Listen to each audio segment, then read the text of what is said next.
Hershel and the Hanukkah Goblins, written by Eric Kimmel, illustrated by Trina Schart Hyman. It was the first night of Hanukkah. Hershel of Ostropol was walking down the road. He was tired and hungry. Nonetheless, his step was light. Soon he would reach the next village, where bright candles, merry songs, and platters piled high with tasty potato latkes awaited him. But when he arrived, the village was silent and dark. Not a single Hanukkah candle could be seen. "Isn't tonight the first night of Hanukkah?" Hershel asked the villagers. "We don't have Hanukkah, Hershel," one of them answered sadly. "No Hanukkah? How can that be?" "It's because of the goblins. They haunt the old synagogue at the top of the hill. They hate Hanukkah. Whenever we try to light a menorah, the goblins blow out the candles. They break our dreidels. They throw our potato latkes on the floor. Those wicked goblins make our lives miserable all year long, but on Hanukkah, it's really bad." Hershel knew he must help the village people. "I'm not afraid of goblins," he said. "Tell me how to get rid of them." "It's not as easy as you think," the rabbi warned. "You must spend 8 nights in the old synagogue. The Hanukkah candles must be lit each night. On the 8th night, the king of the goblins must light them himself. That is the only way to break their power." "I'm not afraid, Rabbi," Hershel said. "If I can't outwit a few goblins, then my name isn't Hershel of Ostropol." The villagers wished Hershel good luck. They had no potato latkes to give him, so they packed several hard-boiled eggs for him to eat, along with a big jar of pickles. The rabbi gave Hershel a brass menorah, a package of candles, and a box of matches. And then the villagers said goodbye. Nobody expected to see Hershel again. It was long past sundown by the time Hershel climbed to the top of the hill where the old synagogue stood.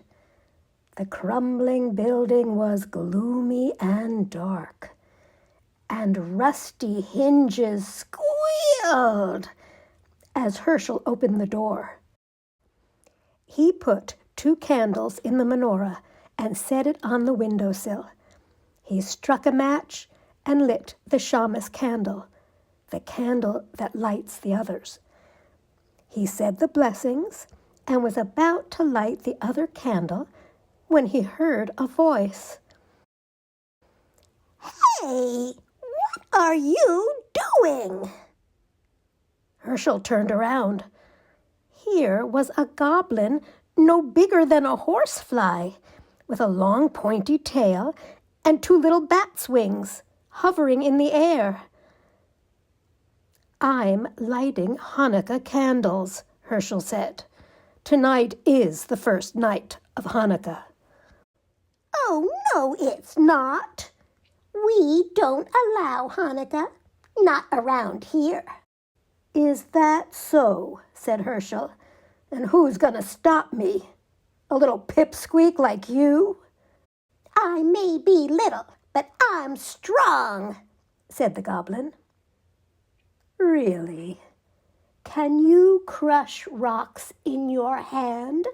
asked Hershel. The little goblin laughed. "Crush rocks? You're joking. Nobody's that strong." "I am. Watch." And Hershel took a hard-boiled egg from his pocket and squeezed it until the yolk and the white ran through his fingers.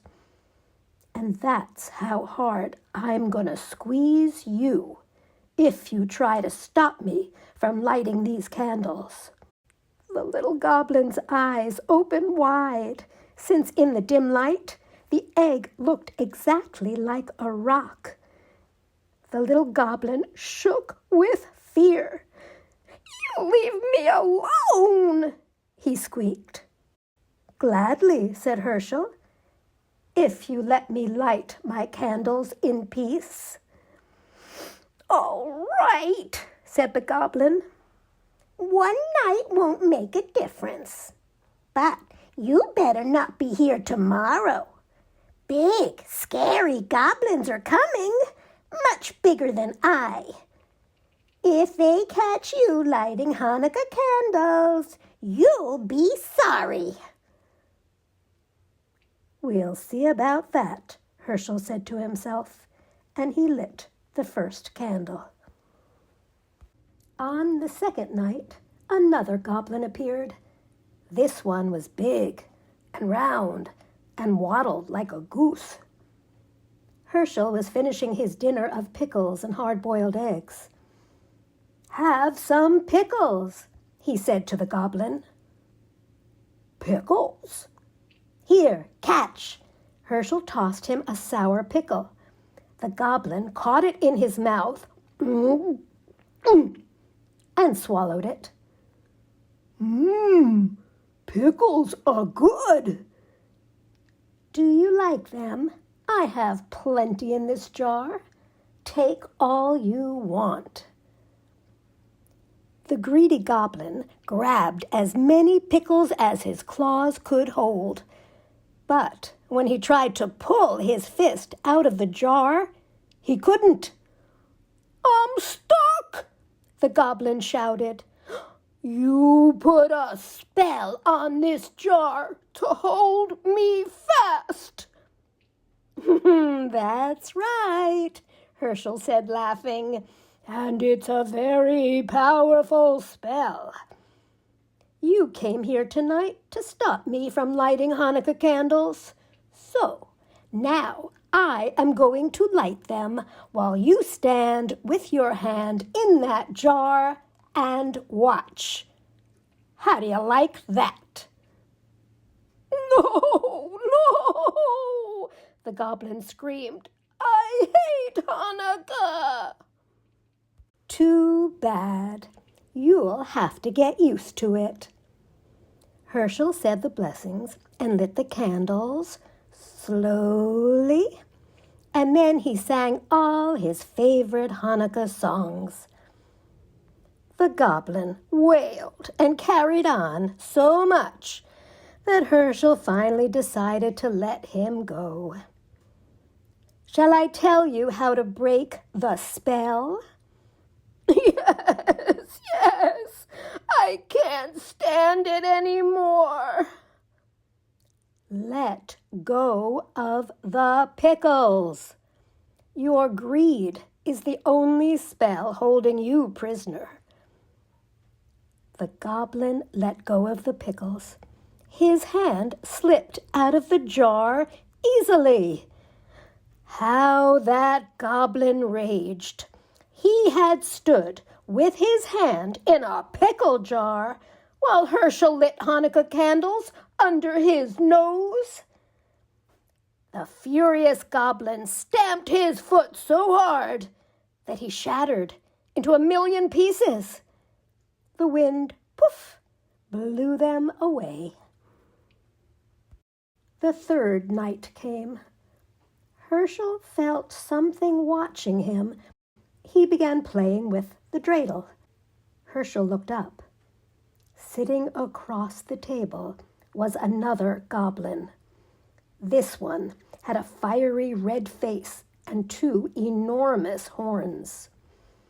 "It's getting late," the goblin said. "When are you gonna light the candles?" "Later. There's plenty of time," and Hershel spun his dreidel. "This is more fun." "What are you playing with?" the goblin asked. "It's a dreidel," Don't you know about dreidels? No. Too bad. Dreidels are lots of fun. You can also make lots of money if you know how to play. Really? The goblin was interested now. All goblins like money. This one was no exception. How do you play?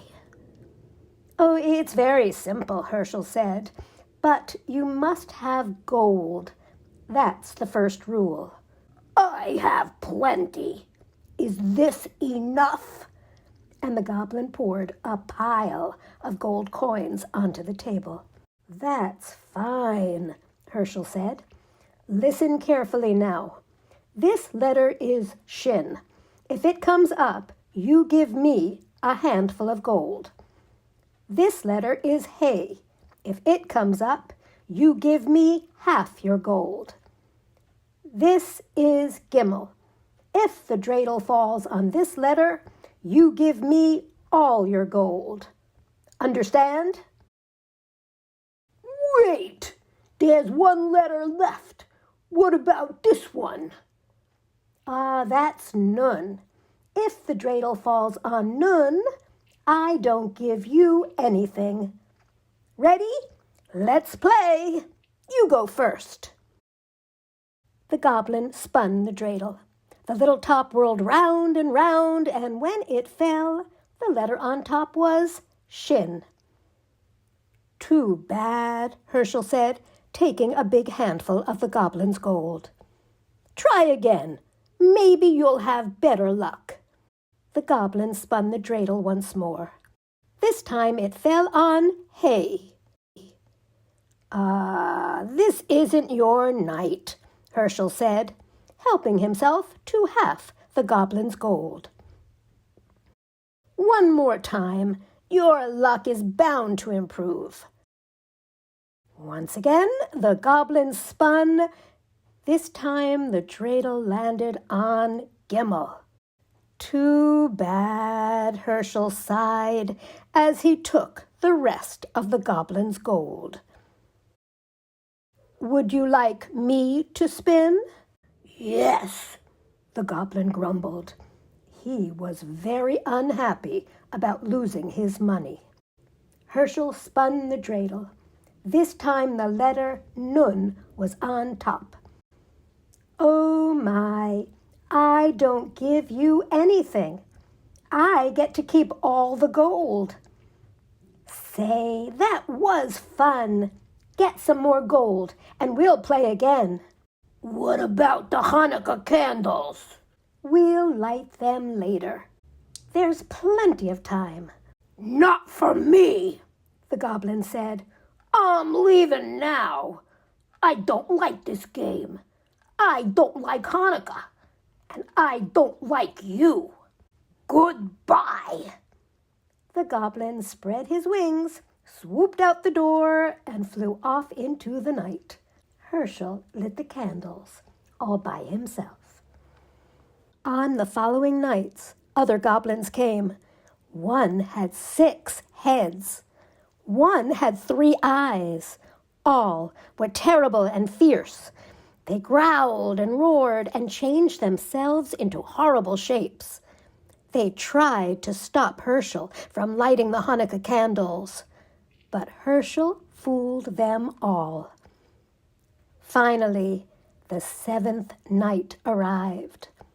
8 tiny candles flickered on the windowsill, and Hershel sat back to enjoy their light. Suddenly, he sat up. He heard a sound, a horrible sound, a voice that sounded like the cracking of bones. Happy Hanukkah, Hershel of Ostropole. Who is it? Who's there? Don't you know who I am, Hershel? Weren't you expecting? The king of the goblins? The voice rose to a hurricane roar. It ripped the shingles from the synagogue roof and shattered the windows. The Hanukkah candles reeled in the savage blast, but they did not go out. "You're too early!" Hershel shrieked. "You're not supposed to come until tomorrow." "Enjoy this Hanukkah evening, my friend. It will be your last. Tomorrow night I will come for you. You fooled the other goblins. Let's see if you can fool me." Poor Hershel. What was he to do? The king of the goblins was on his way, and no power on earth could stop him. Unless Hershel had an idea. It was a big chance, but he had to take it. It was the only way to save himself and Hanukkah. It was the last night of Hanukkah. Hershel set the candles in the menorah, but instead of placing it on the windowsill, he put the menorah and the box of matches on a small table near the door. Then he sat down to wait. Night fell. It grew dark as pitch inside the gloomy old synagogue. Outside, the whole world lay cold and silent. Suddenly, a great gust ripped the synagogue door from its hinges. The whole building shook. A fearsome voice spoke. "Hershel of Ostropol." Did I hear something? "It is I, the king of the goblins." Hershel laughed. Don't be silly. You're one of the boys from the village. You're trying to scare me. "I am not a boy. I am the king of the goblins." I'll believe it when I see it. Show yourself to me. "Behold, I stand before you. Do you believe me now?" Hershel tried not to look. Even in the darkness, he could see the outline of a monstrous shape filling the doorway, a figure too horrible to describe. He pretended not to care. "It's too dark. I can't see anything. A candlestick and some matches are by the doorway. Why don't you light a few candles? Then I'll see what you really are." "Indeed you shall." A match flared. The shaman's candle caught the flame. Hershel's blood turned to water at the awful sight before him, but he did not lose courage. "It's still too dark. What are you afraid of? There are plenty of candles. Why not light them all?" A hideous hand took the shaman's candle and lit the others one by one. Hershel felt himself growing faint, but he forced himself to look. His eyes grew wider and wider as each candle caught the flame. 6, 7, 8. The king of the goblins stood before him. "Now, Hershel, do you know who I am?" "Be gone, or I'll take a stick to you." "How dare you speak to the king of the goblins that way?" "I'll speak to you any way I please. You have no power. Your spell is broken. See? The menorah is lit. You thought those were ordinary candles you were lighting? They weren't. They were Hanukkah candles, and you lit them yourself. The king of the goblins roared with fury. The earth trembled, and a mighty wind arose. It ripped off the synagogue roof and blew down the walls. It splintered the great timbers and scattered them like matchsticks. Around the menorah, the whirlwind howled. But the candles never flickered. They burned with clear, steady flames. The king of the goblins had no power over them. The spirit of Hanukkah had triumphed. The great wind vanished as suddenly as it had risen. Hershel rubbed his eyes. The night was as still as before, even though the synagogue was gone. But the menorah remained, standing tall upon the little table where Hershel had placed it. Hershel waited until the last candle burned out, and then he started down the road that led to the village. I'd better hurry, he thought. I don't want to miss the last night of Hanukkah. But there was no reason to worry. In every window there stood a menorah with 9 gleaming candles to light the way. The whole village was waiting for him.